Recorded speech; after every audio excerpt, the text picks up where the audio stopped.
Hello everyone, good morning.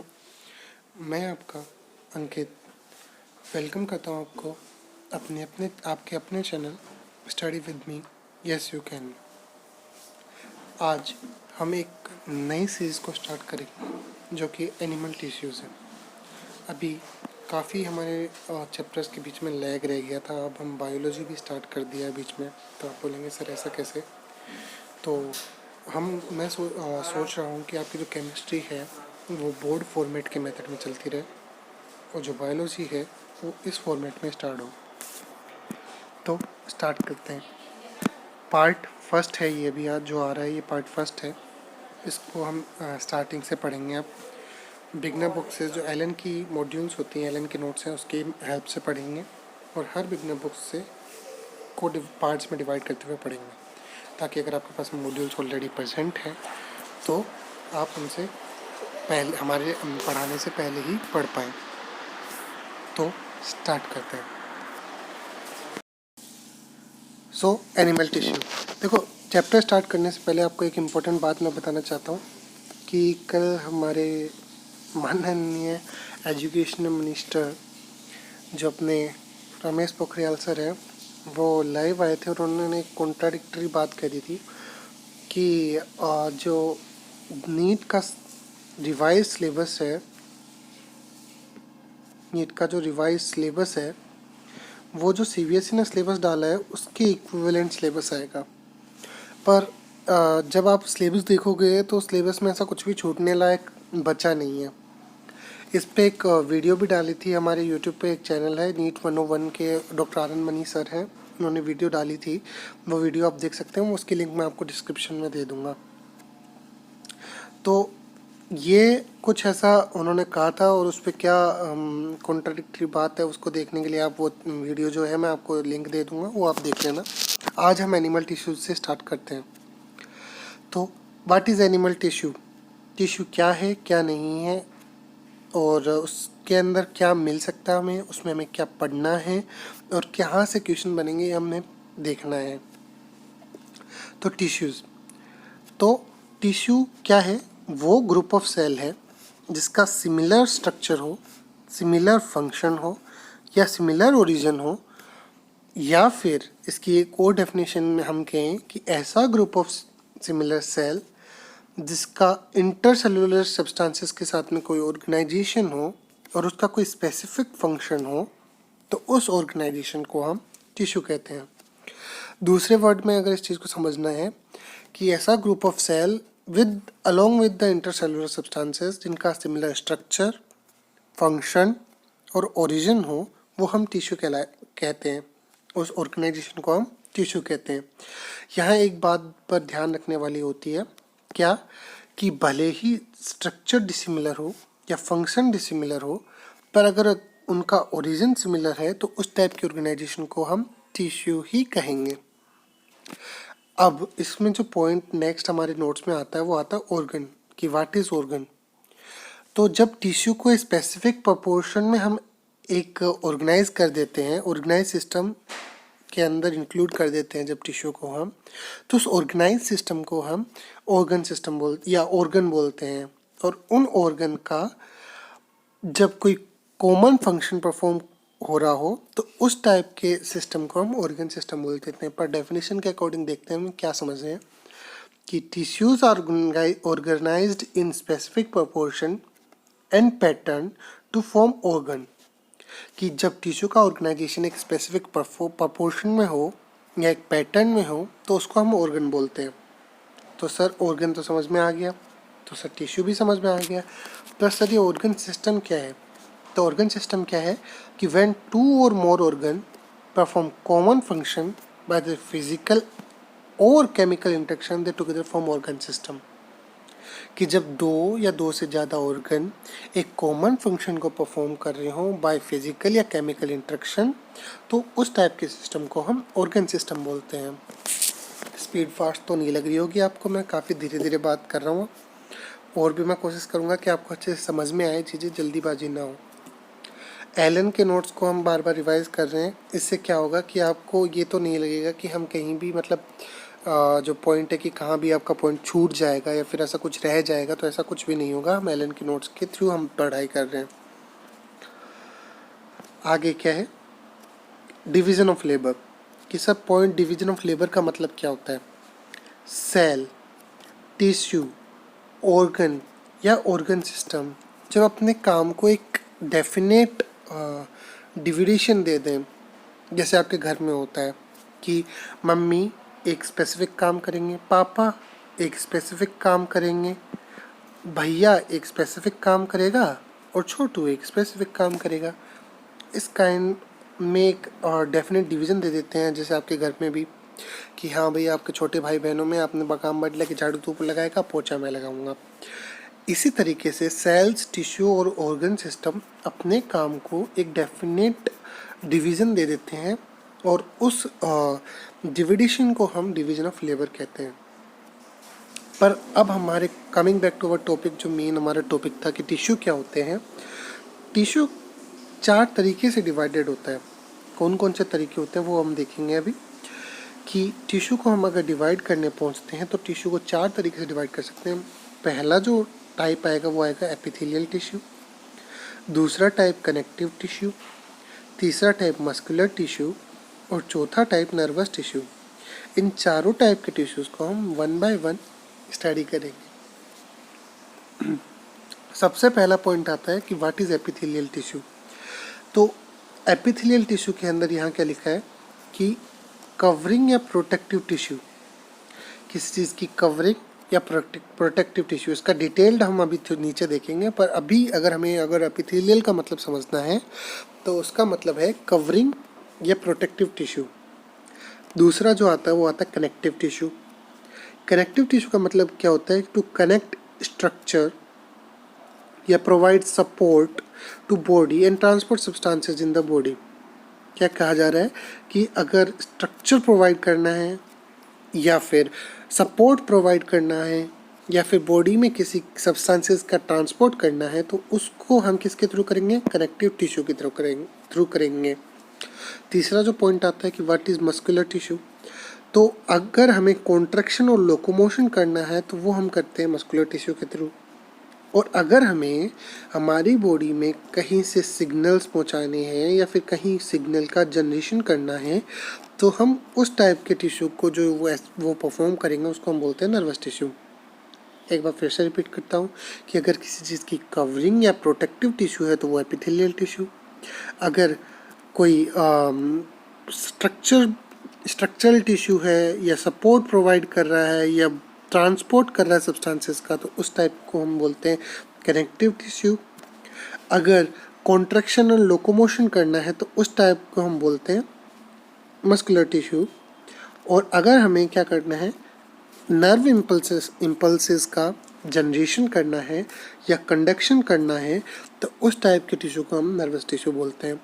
अब पहले हम टिश्यूज़ का हिस्टोरिकल बैकग्राउंड देखते हैं कि टिश्यूज़ का हिस्टोरिकल बैकग्राउंड क्या है भाई, टिश्यूज़ की हिस्ट्री क्या है। तो जो वर्ड है एपिथेलियम, सबसे पहला हमने टाइप क्या पढ़ा टिश्यूज़ का, एपिथेलियम टिश्यू। तो वर्ड एपिथेलियम जो है वो किसने दिया था, वो र्यूस्ट ने दिया था। देखो पुरानी मॉड्यूल्स या जो नई मॉड्यूल्स हैं उनके अंदर ये मतलब जो डिटेल्ड मॉड्यूल्स होती हैं पुराने टाइम पे काफ़ी डिटेल्ड आता था, या फिर जो नई मॉड्यूल्स आती हैं उनमें भी कई बार कई चीज़ें ऐसी आती हैं जो काफ़ी डिटेल्ड वर्जन में होती हैं। ये इतना ध्यान रखने की ज़रूरत नहीं है, फिर भी अगर आपसे कोई पूछ ले कि जो एपिथेलियम वर्ड है वो किसने दिया तो आप बता सकते हैं ये वर्ड दिया र्यूस्ट ने। ठीक है। सेकंड जो इम्पोर्टेंट टर्म है कि एनिमल टिश्यू जो वर्ड है, हम चैप्टर का नाम क्या पढ़ रहे हैं, एनिमल टिश्यू चैप्टर पढ़ रहे हैं, तो हमें पता होना चाहिए कि एनिमल टिश्यू जो वर्ड है वो किसने दिया, वो टर्म दिया बिसात ने। अगर इस चैप्टर के एंडिंग में अगर हमारे पास में टाइम बचता है तो हम बिसात या फिर ये अपना एन ग्रू साहब हैं, इन सब के बारे में हम थोड़ा और पढ़ लेंगे। कई बार साइंटिस्ट के ऊपर भी क्वेश्चन पूछ लिया गया है अगर टाइम बचता है तो। अब वर्ड एनिमल टिश्यू जो है वो बिसात ने कौन किया था, और जो प्लांट टिश्यू टर्म है वो एन ग्रू साहब हैं, उन्होंने दिया था एन ग्रू। सॉरी एक मिनट में इसको ढंग से लिख लेता हूँ इरेज करके, कि जो हमारा एनिमल प्लांट टिश्यू वर्ड है वो किसने दिया था, एन ग्रू साहब ने दिया था। आपको दिखाई दे रहा होगा, ठीक है। एन ग्रू साहब ने प्लांट टिश्यू नाम का टर्म दिया था। इसको थोड़ा इरेज कर देता हूँ मैं। ये पीडीएफ आपको जैसे ही चैप्टर कंप्लीट होगा तो अपने Telegram channel study with me S U can आप सर्च कर सकते हैं। वो टेलीग्राम चैनल पे आपको ये पीडीएफ मैं अपलोड कर दूंगा। आगे बढ़ते हैं कि टिश्यूज़ की जो स्टडी है उसको हम क्या बोलते हैं। तो टिश्यूज़ की study is known as histology. Tissue की स्टडी को क्या बोलते हैं हम, हिस्टोलॉजी। और जो हिस्टोलॉजी वर्ड है वो किसने दिया था, मेयर साहब ने दिया था। हिस्टोलॉजी टर्म किसने दिया था, मेयर साहब ने दिया था। पर फादर ऑफ हिस्टोलॉजी कहा जाता है बिसात को।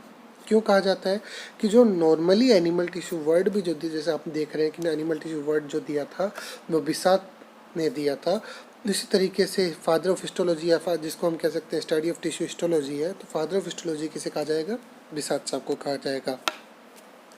डिटेल्ड स्टडी ऑफ टिश्यू जो स्टडी होती है उस टाइप की स्टडी को हम बोलते हैं माइक्रोस्कोपिक एनाटॉमी।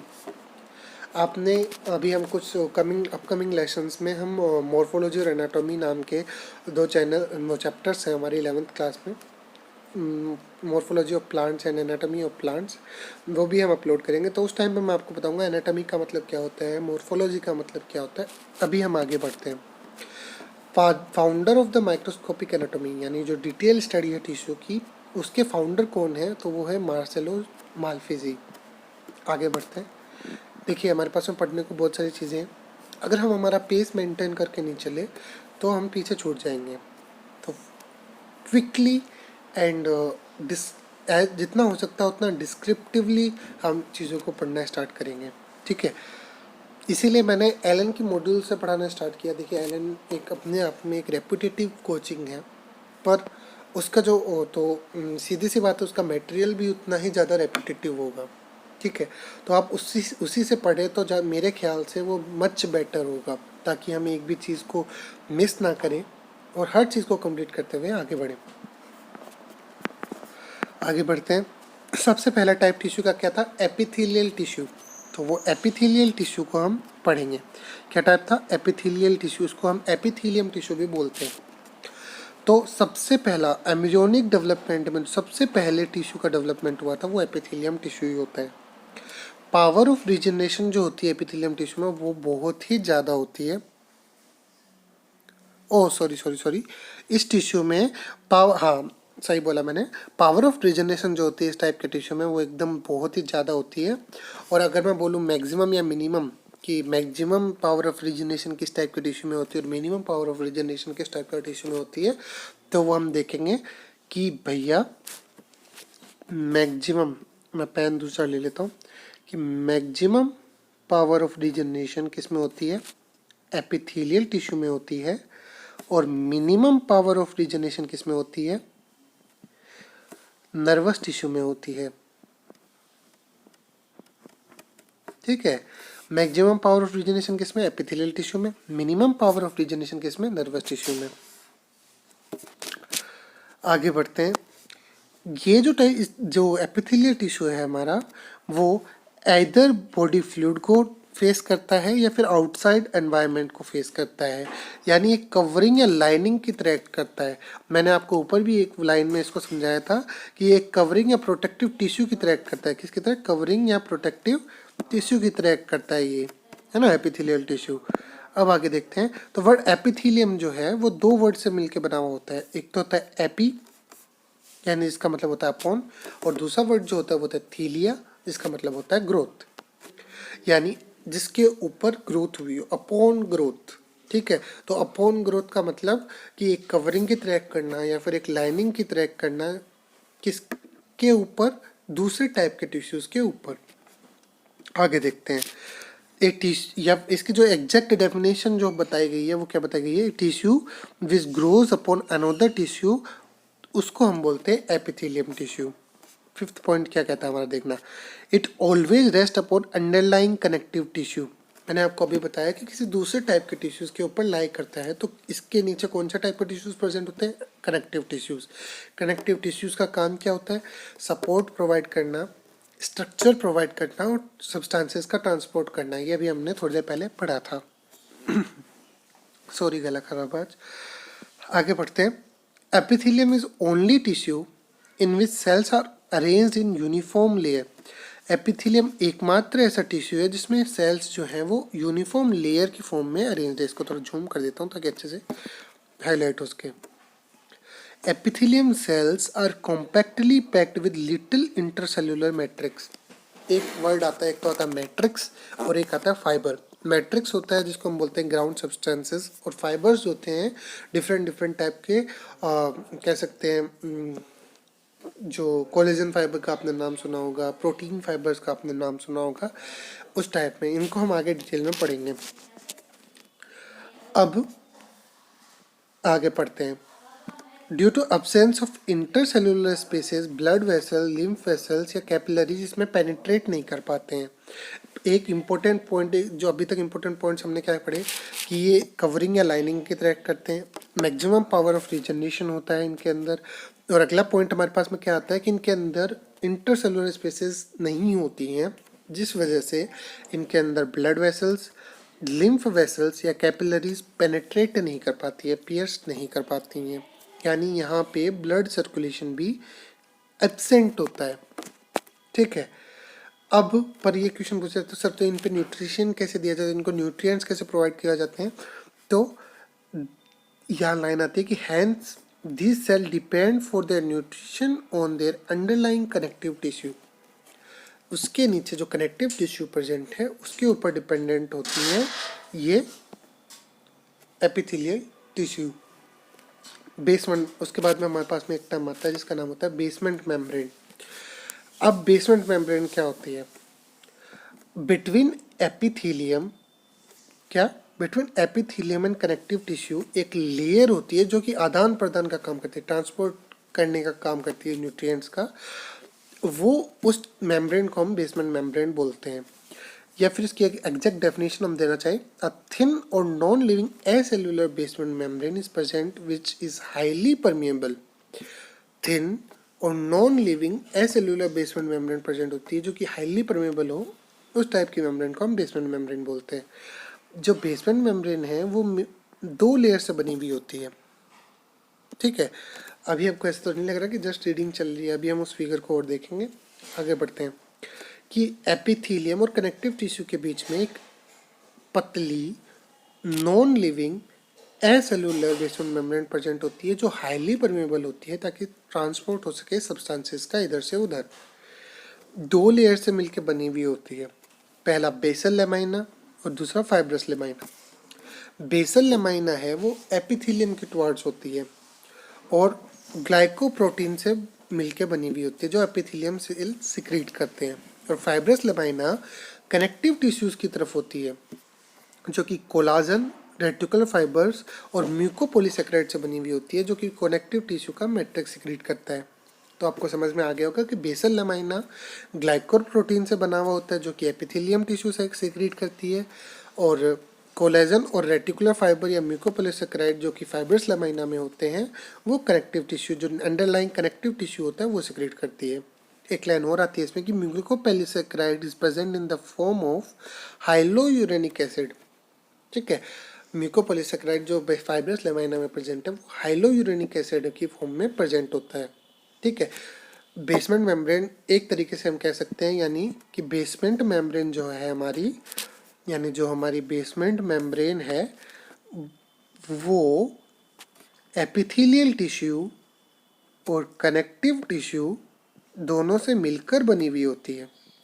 ठीक है, दोनों से मिलकर बनी हुई होती है।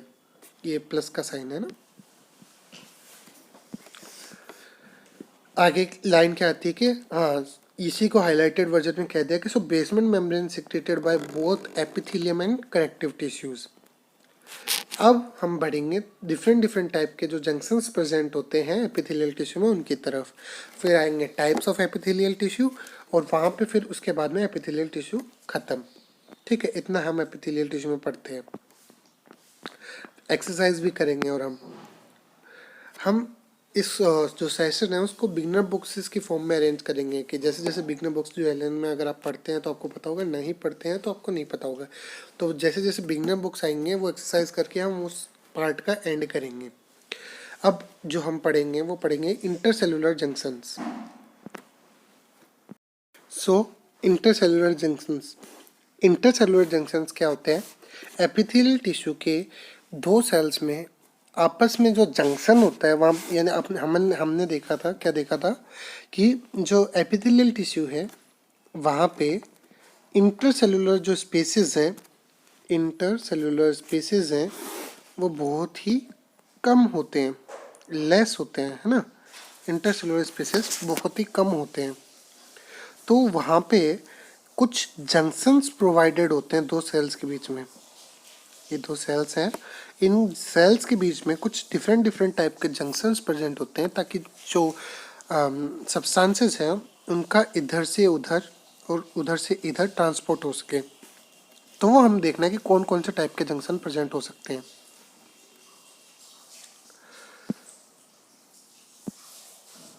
पहला जो टाइप का इंटरसेलुलर जंक्शन आता है, तो पहले हम डेफिनेशन भी पढ़ते हैं। इसकी डेफिनेशन क्या है?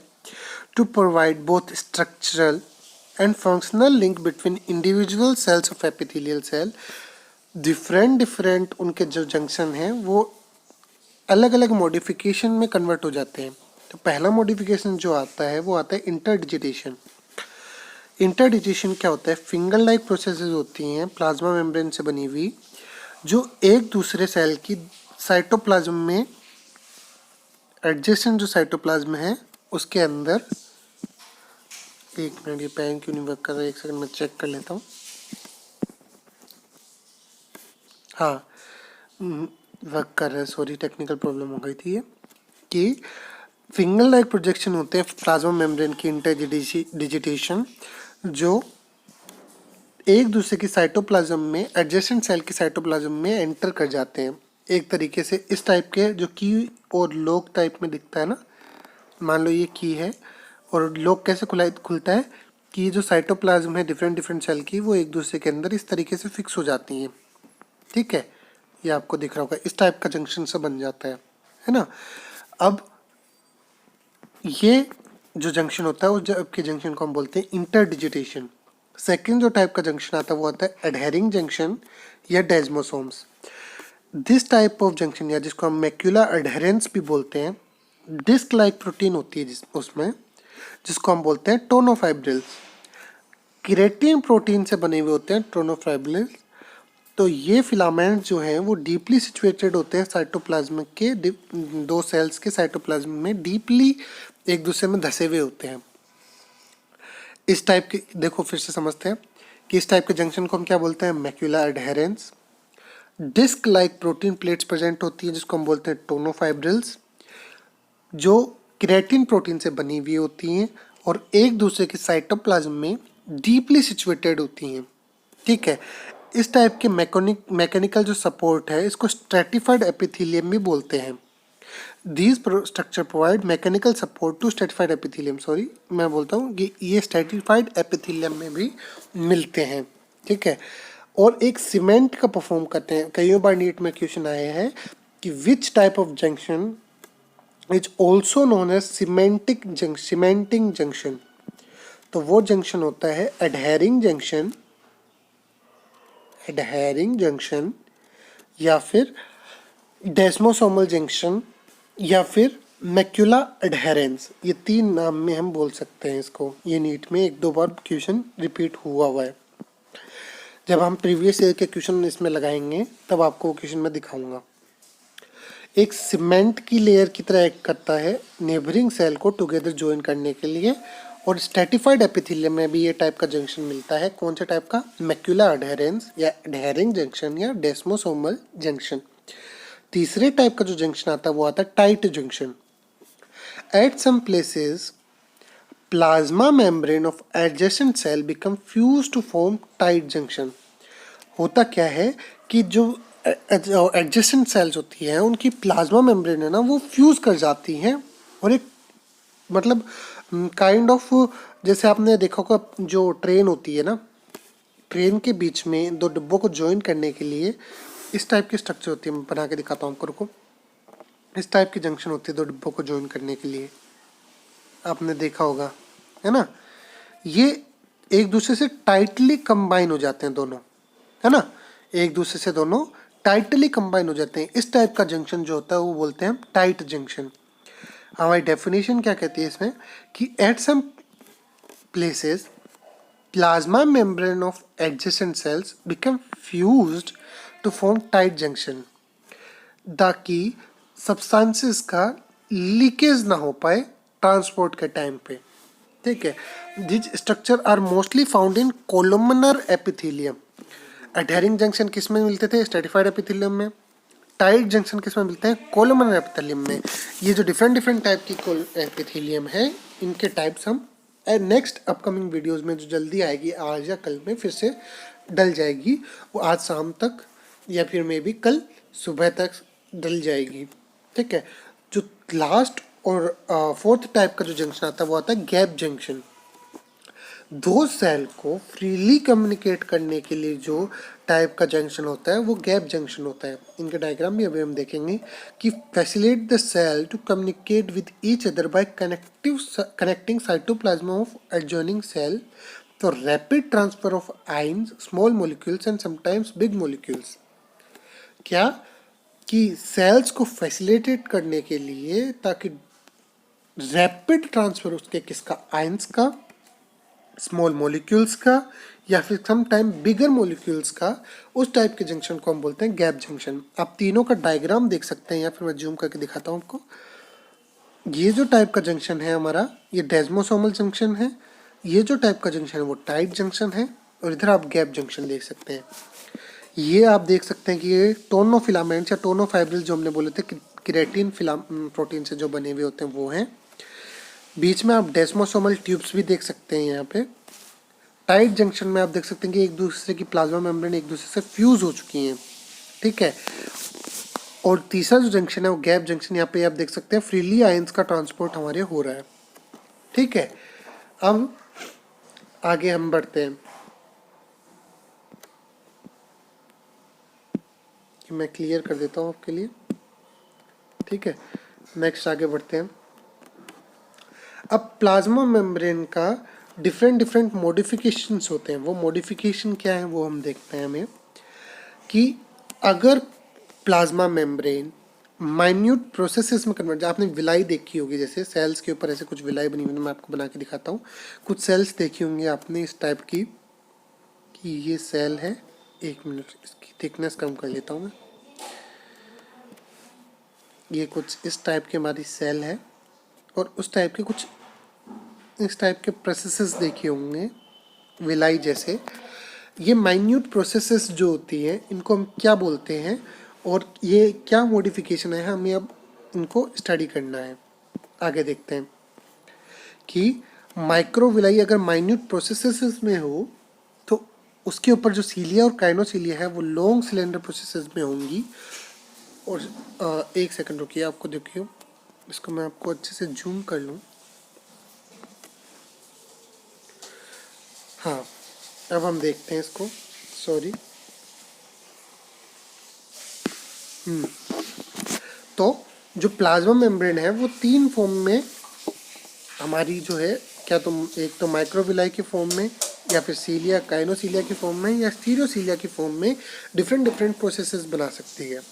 अगर वो माइक्रोविलाई की फॉर्म में तो वो क्या होगी, माइन्यूट प्रोसेसेस होंगे, उसके ज़्यादा बड़े प्रोसेसेस नहीं होंगे, नॉन मोटाइल होगा, नॉन कॉन्ट्रैक्टाइल होगा, और सरफेस एरिया को इंक्रीज करने के लिए होंगे। ये कहाँ पे प्रेजेंट होते हैं? और इंटेस्टाइन की gall bladder PCT of nephron, ये दो जगह प्रेजेंटेड होती हैं। सीलिया या अगर काइनोसीलिया हैं तो वो लॉन्ग होती हैं माइक्रोविलाई के कंपैरिजन में, बेस टू एपेक्स प्रेजेंट होती हैं, और मोटाइल होती हैं, कॉन्ट्रैक्टाइल होती हैं। कॉन्ट्रैक्टाइल और नॉन कॉन्ट्रैक्टाइल का जो फंक्शन है मैं आपको जब प्लांट फिजियोलॉजी पढ़ाऊंगा तब आपको बताऊंगा। और उनका फंक्शन क्या होता है, जैसे माइक्रोविलाई का फंक्शन क्या होता है, सरफेस एरिया को इंक्रीज करने के लिए, वैसे सीलिया और काइनोसीलिया का फंक्शन क्या होता है, मूवमेंट और लोकोमोशन करने के लिए। यहाँ पे देखो एलन की मॉड्यूल्स में भी गड़बड़ होती है, यहाँ जो ये लिखा है ना ये लोकोमोशन लिखना था इनको, ठीक है। मूवमेंट और लोकोमोशन करने के लिए होती हैं सीलिया, और पार्टिकल्स के ट्रांसपोर्ट के लिए होती हैं, पार्टिकल्स और म्यूकस के ट्रांसपोर्ट की तरफ लिए होती हैं, एक तरफ उनका मूवमेंट करना होता है उसके लिए होती हैं सीलिया और काइनोसीलिया। माइक्रोविलाई सरफेस एरिया के इंक्रीज करने के लिए होती हैं, सीलिया मूवमेंट के लिए होती हैं। माइक्रोविलाई जो है हमारी इंटेस्टाइन के इंटेस्टाइन की वॉल में, गोल ब्लैडर में और नेफ्रॉन में प्रेजेंट है। सीलिया काइनोसीलिया कहाँ प्रेजेंट है वो देखते हैं। Inner surfaces of hollow organs, bronchioles और फैलोपियन ट्यूब्स में, या फिर यूट्रस में, ट्रेकिया में, एपेंडाइमल एपिथेलियम में। एपेंडाइमल एपिथेलियम का मतलब क्या है? ब्रेन कैविटी की inner lining, central canal of spinal cord, इन दोनों की एपेंडाइमल एपिथेलियम का मतलब है कि इनर लाइनिंग ऑफ ब्रेन में कैविटी या फिर central canal of spinal cord, जहाँ पे इसका फंक्शन क्या होता है? सेरेब्रो स्पाइनल फ्लूइड का एक तरफ मूवमेंट बनाने के लिए होता है, ताकि उसमें जो है वो नोड्यूल्स ना बने। देखो काफ़ी डीप चला गया है, मैं आपको धीरे धीरे आगे जब हम पढ़ेंगे तब इनका फंक्शन मैं आपको बता दूंगा। अभी हम बढ़ते हैं स्टीरोसीलिया की तरफ। स्टीरोसीलिया जो है वो कॉनिकल होती हैं शेप में, नॉन मोटाइल होती हैं, नॉन कॉन्ट्रैक्टाइल होती हैं, और फंक्शन क्या होता है? इनका फंक्शन भी सरफेस एरिया को इंक्रीज करने के लिए होता है। और ये कहाँ कहाँ प्रेजेंट होती हैं? एपिडाइडमिस और वासा डिफरेंसा में। मुझे आपको इन सब के बीच में डिफरेंसेस बताने थे कि प्लाज्मा मेम्ब्रेन के डिफरेंट टाइप की प्रोसेसेस प्रेजेंट होती हैं, उनके बीच में क्या क्या डिफरेंसेस होती हैं। कि प्लाज्मा मेम्ब्रेन माइक्रोविलाय की फॉर्म में प्रेजेंट हो सकती है, सीलिया या काइनोसीलिया की फॉर्म में प्रेजेंट हो सकती है, या फिर स्टीरियोसीलिया की फॉर्म में प्रेजेंट हो सकती है। जब आगे मैं आपको टाइप्स पढ़ाऊँगा तब इन तीनों वर्ड्स का नाम आएगा और आपको अब अच्छे से समझ में आएगा। माइक्रोविलाई माइन्यूट प्रोसेस होती हैं, सीलिया लॉन्ग प्रोसेसेस होती हैं, और जो स्टीरियोसीलिया होती हैं वो कॉनिकल शेप की होती हैं। माइक्रोविलाई नॉन मोटाइल होती हैं, सीलिया मोटाइल होती हैं, और स्टीरियोसीलाई वो हैं, जो स्टीरियोसीलिया हैं वो भी नॉन मोटाइल होती हैं। इस तरीके से आपको जो इसमें याद करने, जो मेन पॉइंट है याद रखने वाला, वो मेन पॉइंट जो है वो इसमें आपको याद जो रखना है वो है इनके एग्जाम्पल्स, ठीक है। इनके एग्जाम्पल्स जो है वो आपको पॉइंट टू रिमेंबर है ये, ठीक है। इनके एग्जाम्पल्स आपको याद रखने हैं। अब जो अगला वर्ड आता है कि एपिथेलियम टिश्यू जो है उसका ओरिजिन कहाँ से है। एकमात्र ऐसा टिश्यू है हमारी बॉडी में एपिथेलियम टिश्यू जो तीनों लेयर से ओरिजिनेटेड होता है, एक्टोडर्म से भी, मेसोडर्म से भी और एंडोडर्म से भी। पर कहाँ कहाँ प्रेजेंट होता है इन तीनों से ओरिजिन? अगर एक्टोडर्म से ओरिजिनेटेड है तो वो एपिडर्मिस की फॉर्म में प्रेजेंट होगा, अगर मेसोडर्म से ओरिजिनेटेड है तो वो मेसोथीलियम की प्रेजेंट में होगा, और एंडोडर्म की प्रेजेंट मतलब अगर ओरिजिनेट हुआ है तो इनर लाइनिंग ऑफ गट में प्रेजेंट होगा। और उसी अकॉर्डिंग उसके डिफरेंट टाइप्स है। अगर वो एक्टोडर्मल है तो उसको स्ट्रेटिफाइड स्क्वेमस एपिथेलियम बोलेंगे, मेसोडर्मल है तो सिंपल स्क्वेमस एपिथेलियम बोलेंगे, और एंडोडर्मल है तो इनर लाइनिंग, वो इनर लिविंग ऑफ गट या simple columnar epithelium, inner living of gut में वो प्रेजेंट होगा और सिंपल कोलुमिनर एपिथेलियम बोलेंगे। आगे बढ़ते हैं तो हाँ चलो अभी हम कुछ क्वेश्चंस प्रैक्टिस करेंगे और उसके बाद में आगे बढ़ेंगे। ये एक आपके तरीके डीपीपी टाइप में से आपको जो ये आपको क्वेश्चन साथ सोल्व करने हैं।